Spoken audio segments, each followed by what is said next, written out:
化其实是我们自己的族群文化饮食传统里面，其实是蛮重要的，而且是很久远的一个传统。那其实不同的文化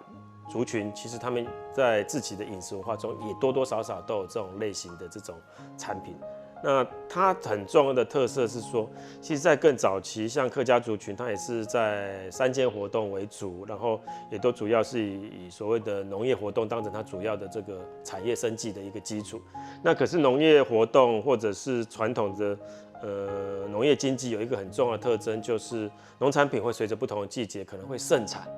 然后可能在一个短时间之内没有办法完全的能够有效充分的使用或者运用。那有些时候量产过大的时候，不要让它完全的被浪费，就是想办法能够通过不同的腌制手段，把各式各样的产品、蔬果啦，甚至是肉品等等，能够通过腌制的手段，盐的啦，或者甚至是像红曲啦这些东西，都可以帮助我们的农产品哈。能够延续它的这个使用跟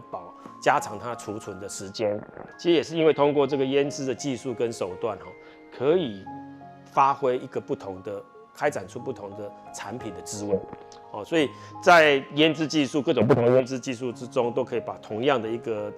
产品农产品能够开发出转化出不同的味道跟滋味，那可以让我们如果是同一跟单一的一个产品，在进入不同的这种烹调处理的时候，都可以得到相较以往更多样、更丰富、更不同的滋味，而且甚至有可能在很多时候还会对我们的身体健康都还有一定程度的效益这个情况跟日本喜欢吃腌制食物是接近的啦大概是这个解释让大家知道我们客家里面的腌制食品的大概一般的这个样貌。